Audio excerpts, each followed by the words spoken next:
জাতীয় নাগরিক কমিটি আজকের প্রেস রিলিজ পাঠ করার পূর্বেই আমরা স্মরণ করছি বৈষম্যবিরোধী ছাত্র আন্দোলনে যে সহস্র ভাই বোনেরা শহীদ হয়েছেন এবং একই সাথে তাদের আত্মার মাগফিরাত কামনা করছি। যারা আহত এবং পঙ্গু হয়ে আছেন তাদের প্রতি সমবেদনা এবং আন্দোলনকারীদের যে অংশগ্রহণ তাকে সাধুবাদ জানিয়ে আজকের প্রেস রিলিজ পাঠ আরম্ভ করছি। প্রিয় বন্ধুগণ, বিগত 8ই সেপ্টেম্বর কেন্দ্রীয় শহীদ মিনারে গণঅভ্যুত্থানের এক দফা তথা ফ্যাসিবাদী ব্যবস্থার বিলোপ এবং নতুন রাজনৈতিক বন্দোবস্ত বাস্তবায়নের লক্ষ্যে 55 সদস্য বিশিষ্ট জাতীয় নাগরিক কমিটি আত্মপ্রকাশ করেছিল। জাতীয় নাগরিক কমিটির প্রাথমিক কাজ হিসেবে ঘোষিত 8 দফা কর্মসূচির দ্বিতীয় দফা তথা ছাত্র জনতার উপর সংঘটিত নির্মম হত্যাযজ্ঞে জড়িতদের বিচারের আওতায় এনে শাস্তি নিশ্চিত করার লক্ষ্যে প্রয়োজনীয় কর্মসূচি গ্রহণ করা বাস্তবায়নে জাতীয় নাগরিক কমিটি ছাত্র নাগরিকের অভ্যুত্থানে শহীদ ও আহতদের পরিবারকে বিনামূল্যে আইনি সহায়তা প্রদান শুরু করেছে। ছাত্র নাগরিকের অভ্যুত্থানে হত্যাকাণ্ডের শিকার হওয়া 2 জন শহীদের পরিবার আজ জাতীয় নাগরিক কমিটির মাধ্যমে আন্তর্জাতিক অপরাধ ট্রাইব্যুনালে মামলা দায়ের করেছেন। আমরা শহীদ পরিবারদ্বয়কে মামলা দায়ের প্রক্রিয়ায় আইনি সহায়তা প্রদান করেছি। বৈষম্যবিরোধী ছাত্র আন্দোলনের ডাকে বিগত 18 জুলাই কমপ্লিট শাটডাউন কর্মসূচি চলাবস্থায় যাত্রাবাড়ী থানার কুতুবখালী কাজলা পেট্রোল পাম্পের পাশের পকেট কেটে ফেসিবাদের দোসরদের গুলিতে হত্যাকাণ্ডের শিকার দনিয়া কলেজের বিএ পাস কোর্সের ছাত্র শহীদ সাকিব হাসান ও বিগত 4ই আগস্ট লক্ষ্মীপুর শহরের উত্তর তেমোহনী এলাকায় গুলিতে হত্যাকাণ্ডের শিকার চট্টগ্রাম পলিটেকনিক ইনস্টিটিউটের ছাত্র শহীদ ওসমান পাটোয়ারি ওরফে ওসমান গনির হত্যাকাণ্ডের বিচার চেয়ে আজ জাতীয় নাগরিক কমিটির তত্ত্বাবধানে ট্রাইব্যুনালে মামলা দায়ের করা হয়েছে। আসামিদের বিরুদ্ধে আন্তর্জাতিক অপরাধ আইন 1973-এর 3-2 এ, সি এবং এইচ, 4-1 এবং 2 ধারা অনুযায়ী গণহত্যা এবং মানবতা বিরোধী অপরাধের অভিযোগ আনা হয়েছে।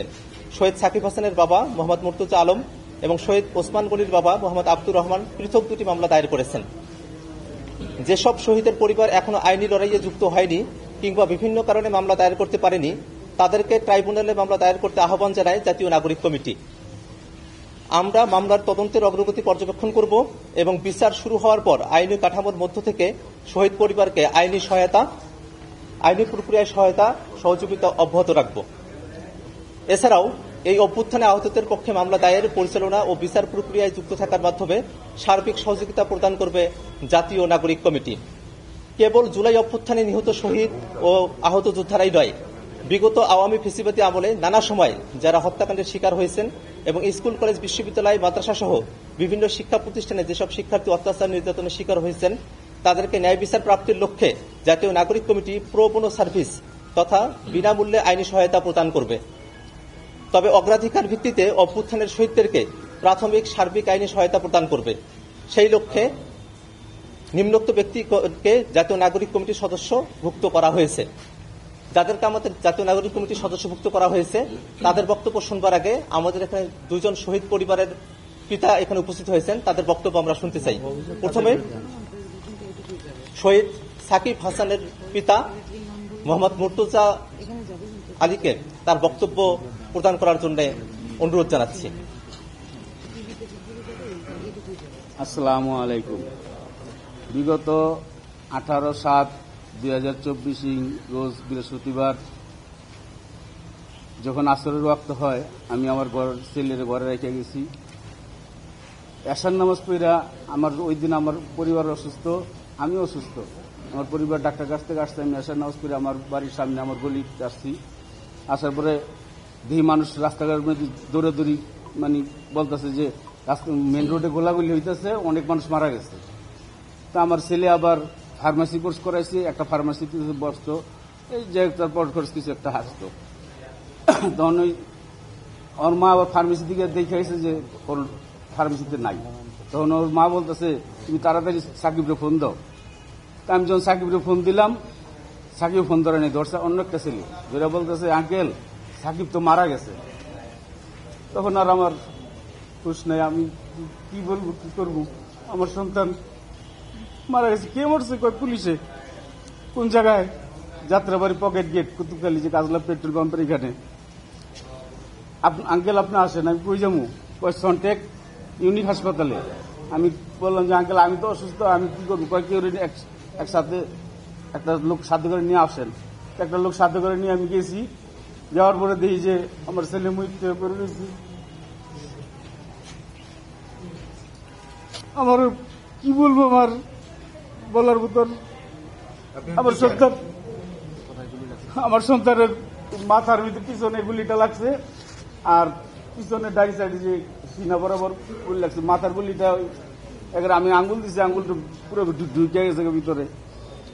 আমার ছেলে যে মারছে, আমি যাদের ওইখানে যে পুলিশরা ছিল এবং যারা নিয়ে এই তাদেরকে পুলিশদেরকে অর্ডার দিছে, আমি তাদের বিরুদ্ধে সরকারের কাছে, এই নাগরিক কমিটির কাছে বিচার চাই।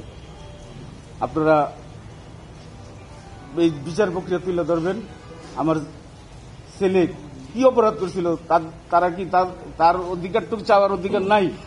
সে তো জানতো না সে ওখানে গেলে গুলি করে মেরে ফেলাইব। অধিকারটা চাইতে গেছে, তারা গুলি করে মেরে ফেলাইছে। আমি আমার ছেলে হত্যার বিচার চাই। আমার নাম মর্তুজা আলম, আমার ছেলের নাম সাকিব হাসান।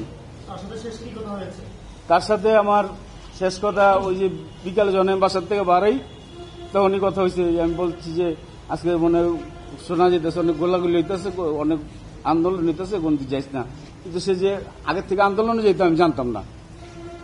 সে দনিয়া ইউনিভার্সিটির ছাত্র, দনিয়া ইউনিভার্সিটিতে পড়ে, ওই দনিয়া ইউনিভার্সিটির ছাত্রদের সাথে আন্দোলন করতো, আমি জানতাম না। মৃত্যুর পরে ওই ছাত্রদের কাছে আমি ইউনিভার্সিটিতে গেছি, ছাত্ররা বলছে, বলার পরে আমি শুনছি।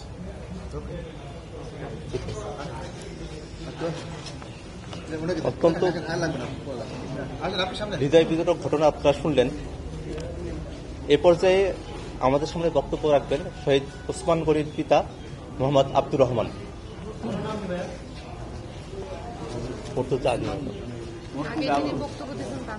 আউযু বিল্লাহি মিনাশ শাইতানির রাজিম। বিসমিল্লাহির রহমানির রহিম। সম্মানিত সাংবাদিক ভাইরা, আসসালামু আলাইকুম রহমতুল্লাহি ওয়া বারাকাতুহু। আমি ওসমান পাটোয়ারির বাবা আব্দুর রহমান, আমার বাড়ি লক্ষ্মীপুর। তো আমি ওসমানের কিছু কথা বলতে চাচ্ছি। ওসমান 4 আগস্ট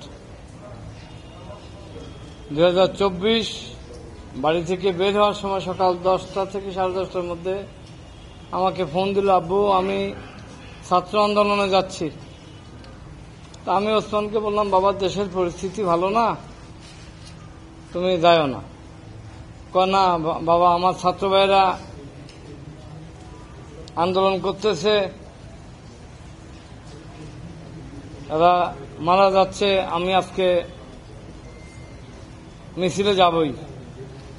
তো আমি তাকে বললাম, দা বাবা, আল্লাহর কাছে আমানত, তাওয়াক্কাল তো আল্লাহ করে তাকে ফোনে বিদায় দিলাম। ঠিক 4টা থেকে 4:30টার সময় লক্ষ্মীপুর আমার ছেলে গুলিবিদ্ধ হয়। ওখান থেকে কে বা কারা লক্ষ্মীপুর হাসপাতালে নিয়ে যায়। যাওয়ার পরে আমার ছেলে আমাকে ফোন দিল, বাবা ওসমান তো মারা গেছে। তো আমি তাৎক্ষণিক যে অবস্থায় ছিলাম ওই অবস্থায় দেশের উদ্দেশ্যে রওনা দিয়ে বাড়ি গেলাম। বাড়িতে গিয়ে দেখি অ্যাম্বুলেন্সে আমার ছেলের নিথর দেহ। তো আসলে আমি আমার ছেলের বিচার তো চাইয়ে, আওয়ামী যে সন্ত্রাসীরা আমার ছেলেকে গুলি করে মারছে তাদের বাংলাদেশের সর্বোচ্চ শাস্তি কামনা করছি নাগরিক কমিটির কাছে। এবং আমার এই ছেলের, সে চট্টগ্রাম পলিটেকনিক ইনস্টিটিউটে পড়াশোনা করত, 4th সেমিস্টার। তো আসলে আমার এই মেধাবী ছেলে আল্লাহর হুকুম হয়েছে এই আওয়ামী সন্ত্রাসীদের হাতে গুলিবিদ্ধ হয়ে মারা গেছে। আমি সর্বোচ্চ বিচার কামনা করছি। শেখ হাসিনা তার স্বজন হারাইছে, সে কখনো সন্তান হারায় নাই, সে কখনো সন্তান হারানোর ব্যথা বোঝে না, আর বোঝার কথা না। সে স্বজন হারাইছে, সন্তান হারায় নাই।